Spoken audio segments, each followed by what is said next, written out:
ወልድኪ ነፍሳተ ሶባራየኪ በእሳተ ኩነኔ ዘሃሙ ማርያም ትብሊ በንቲ አዎሙ። ኖር የተወደዳችሁ የዩቲዩብ ቻናል ቤተሰቦች እንደምን ቆያችሁኝ? ዛሬም ወቅታዊ አነጋጋሪ በሆኑ መረጃዎችና ቪዲዮዎች ተመልሻለሁ። እስከ ፍጻሜው ድረስ አብራችሁን ቆዩ።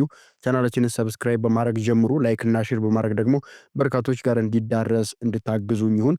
ዶክተር መስከረም ነቺሳ ከሰሞኑ አነጋጋሪ ጉዳይ ጋር በተያያዘ መልእክትና እንደዚሁም ደግሞ አንድ መረጃ ወደኛ አድርሳለች። በተለይም ደግሞ ኢትዮጵያ ውስጥ ነው ገነት የሚገኘው የሚል አንድ ጥናታዊ ጽሑፍ ዓለም አቀፋዊ የሆነ መረጃ ወጥቶ እንደነበረና መነጋገሪያም ሆኖ እንደነበረ ይታወሳል። ያንን ተመልክቶም ዶክተር መስከረም ነቺሳ አንድ ከዚያ ጽሑፍ ጋር ከዚያ መረጃ ጋር የሚገናኝ መልእክቷን አድርሳናለች። መልእክቱን ወይም ደግሞ የዶክተራን ሙሉ ሐሳብ እንደሚከተለው የምነግራችሁ ይሆናል። የኤደን ገነት ከመሰወሯ በፊት በኢትዮጵያ እንደነበረች ወይም እንዳልነበረች ማወቅ ምን ጥቅም አለው የሚል ጥያቄ በአንድም በሌላ መልክ የምትጽፉልኝ ወይም ደግሞ መልእክታችሁን የምታደርሱልኝ ለአንዱም የሰጠሁት መልስ እዚህ ጋር አምጥቼ ያስቀምጨዋለሁ ስትል መልእክቷን በማህበራዊ ሚዲያው ላይ አጋርታለች።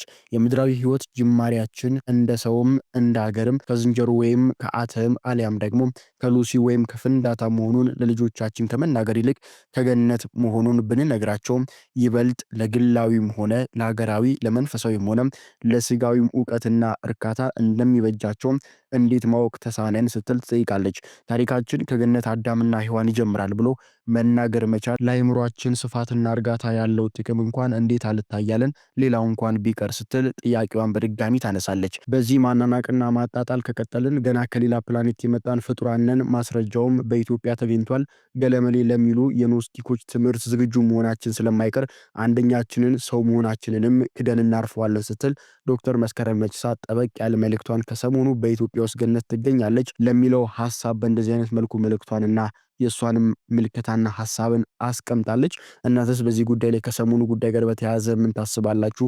ሐሳባችሁን ኮሜንት ላይ አስቀምጡልኝ። ወደ ሌሎች ቪዲዮዎቻችን እንለፍ። ስመ ተሐድሶ የሚደረገው እንቅስቃሴ የኛው መለያ የሆነውን ንዋየ ቅዱሳትና ልብሰ ተክህኖ መዝሙርና ስርዓተ አምልኮ በመጠቀም ቤተክርስቲያናችንን በአደባባይ እየተደፈረ ይገኛል። ይህ አላስፈላጊ ተግባር የሀገራችንን ዜጎች በእኩልነት የሚያስተዳድረውን ሕገ መንግስት በቀጥታ የሚጻረር ድርጊት ነው። ሆኖም በሕግ የሚጠይቅና የሚያስቆም አካል አልተገኘም። እኛም ዝምታ የመረጥን ይመስላል። ነገር ግን መፍትሄው ዝምታ ሳይሆን በሕግ አግባብ ነገሩን ለመፍታት መንቀሳቀስ እንደሆነ ሁሉም ሊገነዘበው ይገባል። ቅዱስ አባታችን በረከታቸው ይደርብን። እጅግ በጣም ደስ የሚል መልእክት ነው ያስተላለፉልን። የብዙዎቻችንን ስሜት ነው ቅዱስ አባታችን ዛሬ በይፋ በቅዱስ ሲኖዶስ ምልዓተ ጉባኤ ላይ የተናገሩት። ይሄን ነው የምንፈልገው። ማንም እየተነሳ ቤተክርስቲያን ላይ አፉን ሲያላቀቅ ንዋያተ ቅድሳት ላይ እንደፈለጉ ሲሆኑ ዝምታ አያስፈልግም ብለን ስንጮህ ነበረ። እንግዲህ ዛሬ ቅዱስ ሲኖዶስ በምልዓተ ጉባኤው ላይ እጅግ አስፈላጊ የሆነውን ፖይንት አንስቷል። ቅድስት ቤተክርስቲያን ላይ ማንም እየተነሳ የፈለገውን መናገር እንደሌለበት፣ በተሐድሶ ስም የቤተክርስቲያን ንዋያተ ቅድሳት ላይ አንዳንድ ሰዎች ቅዱሳን ስዕላትን በመቅደድ ወንጌል በማቃጠል ቅዱሳን ጻድቃን ሰማዕታትን ገድላቸው እንደፈለጉ በመናገር ይሄንን ዝምታ መስበር እንደሚገባው ለቅዱስ ሲኖዶስ ምልዓተ ጉባኤ አሳስበዋል። ቅዱስ አባታችን እኛ የምንፈልገው ይሄን ነበረ። ይሄ መመሪያ ወደታች ወርዶ በስራ እንዲገለጥ እንፈልጋለን። እግዚአብሔር ያክብርልን። ቅዱስ አባታችን እግዚአብሔር በእድሜ በጤና ይጠብቅልን። ሙፍቲ ሞት በላይ ደግሞ በጣም እንደውም እየተሯሯጠ ያለው ፎቶ የእንባ ዘለላው ነውና ይሄንን የእውነት ለቅሷ እንትና አለቀሱ እየተባለ አጀንዳ ስለሆነ ያው ትንሽም እንትን ሙስሊሙንም እንዳይሸወድ በዚህ እንባ ዘለላ በሚል ነው የገባው። የውሸት ለቅሶ ወይ ወይ ወይ አትበሉብን። እኛ የሆነ እንትን አይደለም ራሱ ማለት ነው። የውሸት አታልቅሱ። የቅዱስነታቸውን ጦስ ይዛችሁ እንጦሮጦስ መውረድ ትችላላችሁ። ከአባታችን ላይ አይናችሁንም ሐሳባችሁንም እንድታነሱ እንፈልጋለን። እንደናንተ አይነት ክብረቢስ መቼ የተከበረ አባት ያውቃል? እንደናንተ አይነት ትዕቢተኛ መቼ የትህትና አባት ይገባዋል? እንደናንተ አይነት በጥባጭ መቼ የፍቅርና የአንድነት አባት ይገባዋል? የቅዱስ ፓትርያርካችን እንባ የኦርቶዶክሳውያን ሁሉ እንባ ነው። የቅዱስነታቸው ሐዘን የኢትዮጵያን ሁሉ ሐዘን ነው። እየመረረህም ቢሆን ዋጠው፣ እየመረረህም ቅሽሽ እያለህም ቢሆን ተቀበለው።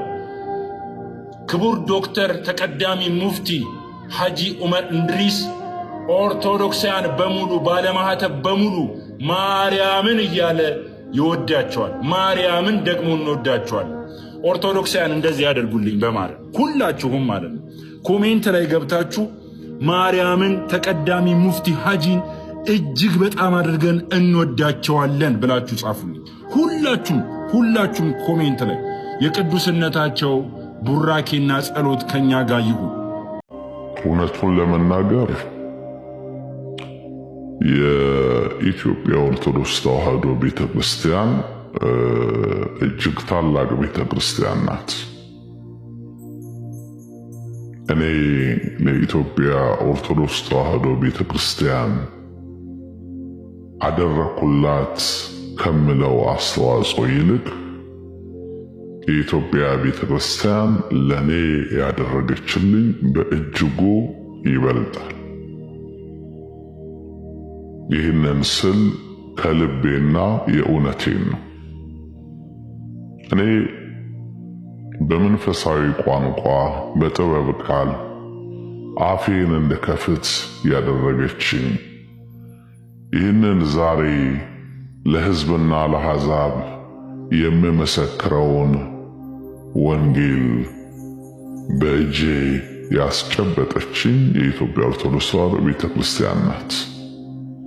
እኔ እድገቴም ታሪኬም ሁሉ ነገሬም በኢትዮጵያ ኦርቶዶክስ ተዋሕዶ ቤተክርስቲያን ውስጥ ነው። ያ የኔ የአገልግሎት መንገድና የታሪክ ምናባዊ ሐውልት ዛሬም በዚያ ስፍራ ይኖራል። ስለዚህ የኢትዮጵያ ቤተክርስቲያን ለኔ ያደረገችውን አዎንታዊ አስተዋጽኦ ስናገር በኩራትና በደስታ ነው። ለዚህም በዚህ አጋጣሚ እጅግ አድርጌ ቤተክርስቲያኒቱን አመሰግናለሁ። ጸሎቱ፣ አምልኮቱ፣ ንስሐው ምናምን ሁሉም ነገር ኖሮ ማለት ነው። እነዛ ሁሉ ነገሮች ኖረው ልክ ህብስትና ወይኑን ስትቀበል እነዚህ ሁሉ ነገሮች ኖሮ ማለት ነው። በዛው በህብስትና በወይን በኩል ግን የምትቀበለው የኃጢአት ስርየት አለ። በህብስትና በወይኑ በኩል ነው ያልኩት። እነዛ ሁሉ ጸሎቱም፣ ንስሐውም፣ ቅልቡም ምንም ሁሉም ነገር ኖረው ግን ቆይ አንዴ የኃጢአት ስርየትን ግን በዛ በህብስትና በወይኑ በኩል የኃጢአትን ስርየት ያንን የኃጢአት ስርየት የሚያሰጠውን ጸጋ ህብስትና ወይኑ ስትቀበል በአፍህ እሱን ታገኛለህ አታገኝም? መጀመሪያ አገኛለሁ አላገኝም? እሺ እንደሱማ አልወድም ብያለሁ። እንደዚህ የሶር ነው ጥያቄማ ቴዎሎጂካል ኮምፕሌክሲቲ ያለው ነገር በውይይት ነው። ለመመለስ አብራርታል እኮ አብራርታል አላብራራ በእውነት ላለመመለስ ምንም በነፃነት ነው መልስልህ። ለምን መሰለህ ማምንበት የኖርነው ምን ለማመደውን ነው እኮ የምነግርህ። እሺ አሁን ሚውት አድርግና ልመልስ ካለ ይኸውልህ አብራርታል። ወረዲ አሁን ያብራራውን ደጋግመህ እያብራራ አታሰልቸን። አሁን አብራርታል። ስለዛ ኦልሬዲ ስላብራራ አሁን ይኸውልህ አላብራራም። አንድ ያዳም ጸሎቱም ኖሮ ቅልቡም ኖሮ አምልኮም ኖሮ ንስሐውም ኖሮ ግን የኃጢአት ይቅርታ የሚያሰጠውን ጸጋ ህብስቱንና ወይኑን ስትቀበል በእነሱ ውስጥ ትቀበላለህ ወይ? ትቀበላለህ አትቀበልም? እኔም አሁን እኮ ደገምኩ። አንተ ነህ እኮ 3 ጊዜ ጥያቄው የምትደግመው እኮ አንተ ነህ። መጀመሪያ እቀበላለሁ አልቀበልም በል አይደለም። መጀመሪያ ምናምን ሳይሆን ጥያቄ ገብቶኛል ልመልስልህ። አንተ ስለዛ ሙሉ ወንጌል መልስ የላትም እንበል ወይ? ሙሉ ወንጌል መልስ የላትም እንበል ወይ? እኮ እንደዛ ነው የሚያስብለው። አይደለም እንትን ኦርቶዶክስ መልስ አላት ብንል ለሚሻል ኦርቶዶክስ መልስ አላት ብንል ለሚሻል ሙሉ ወንጌል መልስ የላትም ከምትል በቃ እሺ ልመልስልህ እና ስመልስልህ ሙሉ ወንጌል መልስ የላትም ትላለህ። መጀመሪያ ይሄንን ተመልስ እኮ ልመልስልህ። መልሱን አትፈልገውማ። አሁን መልሱን ብትፈልገው ሚውት አድርገህ ታዳምጣለህ። የጠየኩህን እኮ ነው የምትመልስልኝ። አሁን ማብራሪያ ማሰማል ትቀበላለህ አትቀበልም የሚለውን መጀመሪያ መልስልኝ። የጠየከኝን ልመልስልህ ሚውት አድርግ እያልኩህ እኮ ነው። ቀጥል። እሺ ኤቢ ቀጥል። ቆይ ኤርሚ አንዴ እኔና ኤቢ እንጨርስ። እሺ ቶሎ ዳልሽ ቶሎ እንጨርስና ኤርሚ ችግር የለውም ተስማምተናል። ሐሳቡ ግልጽ ነው። ጥያቄህን አንደርስታንድ አድርጌዋለሁ። አንተ ይሄ ሁሉ ኑሮ በወይኑና በህብስቱ በተለየ ሁኔታ በወይኑና በህብስቱ ወይኑንና ህብስቱን ወይም ደግሞ ቅዱስ ጽዋውና ቅዱስ ህብስቱን ከመውሰድ የተነሳ በብለህ የተናገርከው ነገር እንኳን ሙሉ ወንጌል ላይ የትኛውም የክርስትና ትራዲሽኑ ሰምቼውም አላውቅም። በተብሎ ተነጥሎ የሚከፈል አንድም ፓርት የለም። የጌታ እራት ሙሉ ነው፣ ኮርፖሬት ነው፣ ኮምፕሊት ነው። ኮንሲክሬሽኑን ጸሎቱን ነጥለህ ቆይ እሱን አቆየውና እሱ ወደ ጎን ሆኖ እሱን እንዳለ ሆኖ በህብስቱ ብቻ በጽዋው ብቻ የሚባል የጌታ እራት የለም። ጸሎቱም ኢንቮኬሽኑም ኮንሲክሬሽኑም ንስሐውም ጽዋውም ህብስቱም አንድ ላይ ሆኖ ከጸሎቱ የተነሳ ኮመን ብሬድና ዋይን ስላልሆነ ከጸሎቱ የተነሳ እግዚአብሔር ስለሚገኝ ጌታን ኢንቮክ ስለምናረግ መንፈስ ቅዱስ ስለሚሰራ ኃጢአታችንን ስለምንናዘዝ ንስሐ ስለምንገባ የኃጢአት ስርየትን እናገኛለን። በብለህ ግን ጽዋውንና ህብስቱን ብቻ የምትነጥለው ከአንተ ቲዮሎጂ የተነሳ ነው። ለምን? ጽዋውና ህብስቱ ላይ የሆነ የተለየ ነገር ተፈጥሯል ብለህ ስለምታምን ነው። እኛ እንደሱ አናምንም። እሺ ተመልከቱ እንግዲህ አሁን ነጠለህ እንደዛ ምናምን ነገር ብሏል። የጠየኩት ግን ምን ነበረ? ጸሎቱም ኖሮ ያው ተመልከቱ። ለዚህ ነው እኔ 3 የደጋገምኩ ጥያቄን አለ ግን አንዴም አልሰማሁም። ቅድም የሲራክንም የጥበበኛውንም ንግግር የነገርኩ ለዛ ነበር። በቃ ሳትሰማ አትመልስ ነው መጽሐፍ ሲናገር፣ መጽሐፍ ቅዱስ ሳትሰማ አትመልስ፣ ለመመለስ መጀመሪያ ስማ ይላል መጽሐፍ። ስለዚህ ስማ ፕሊስ ኤቢ አሁን ጥያቄ አይደለም እኔን ኮሜንት መስጠትን ወደ ውይይቱ ተመለስ። አይደለም ስማ አንዴ የተጠየቀው ጥያቄ ምንድነው?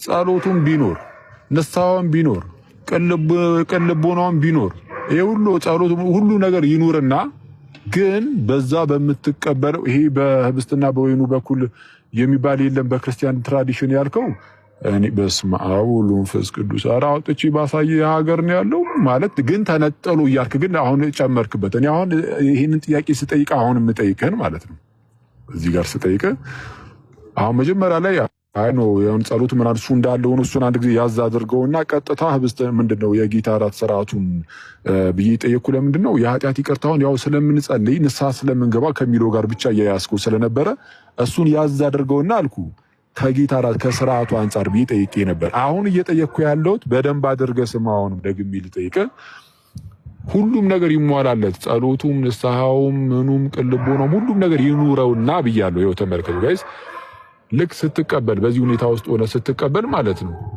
ያንን ህብስትና ወይን በዛ በአፍህ ያ ህብስትና ወይን ሲገባ በአፍህ ከገባው ከዛ ከህብስትና ወይን አንፃር ወይም በዛ በኩል ማለት ነው በዛ ምስጢር በኩል በዛ ምስጢር በአፍህ በተቀበልከው ህብስትና ወይን በኩል የኃጢአት ስርየትን ትቀበላለህ አትቀበልም?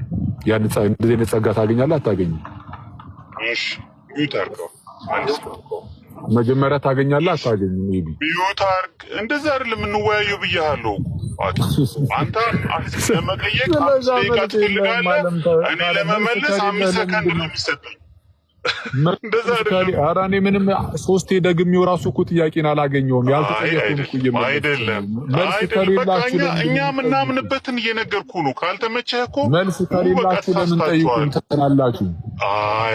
አይ ይሄማ ፖለቲካ ነው። ይሄማ የሚሰማ ሰው ይታዘባል። መልስልህ ሚውት አድርግ። ዝም ብዬ ልጠይቅ አይባልም። መልስ አዳምጣ። አይ ሚውት አድርግና መልስ አዳምጥ። ጠየቅህ አይደል? ሂድ ቀጥል። መጀመሪያ እሱን መልስ የተጠየቀውን መልሰህ ከዛ ታብራራለህ። አሁንም ጥያቄህን እሺ ሚውት አድርግና ልመልስልህ። ሚውት አድርግና ልመልስልህ። አኬ ፕሊስ እሺ አሁንም ቢሆን አንተ ጥያቄ ውስጥ ቅዱስ ጽዋውንና ቅዱስ ህብስቱን በተለየ ሁኔታ አፋችን ውስጥ ከመግባቱ የተነሳ የሚመጣ ነገር አለ ብለህ ካሪኬቸር ያደረከው፣ እኛ ደግሞ አይ በተለየ ሁኔታ ከቅዱስ ጽዋውና ከህብስቱ ጋር ብቻ የተያዘ ሌላውን ደግሞ ነጥለ ነው፣ ጸሎቱን ነጥለ ነው፣ ንስሐውን ነጥለ ነው፣ ዝማሬውን ነጥለ ነው፣ ወርድ ኦፍ ኮንሲክሬሽኑን ወርድ ኦፍ ኢንስቲትዩሽን ነጥለ ነው የኃጢአት ይቅርታ እናገኛለን ብለን አናምን። ምናምነው እንዴት ነው? በአጠቃላይ የጌታ እራትን በምንወስድበት ጊዜ ከሚከናወኑ ድንቅ ቆይ አሁን ሚውታር አላቋረጥኩም በጌታ ስም ምኑን ታቋርጠኛለህ? እኔ እኮ ምንም አላብራራሁም። በእኛ የምናስተምረው ነው የምነግርህ እኮ። ስለ ኦርቶዶክስ እኮ አይደለም የማወራው። ኦርቶዶክስን እኮ አይደለም ሚስ ሪፕሬዘንት ያደረኩት። ስብከትን ተውና ከታችን ተመልከት። ህዝቡን ታዝቦ መመልስ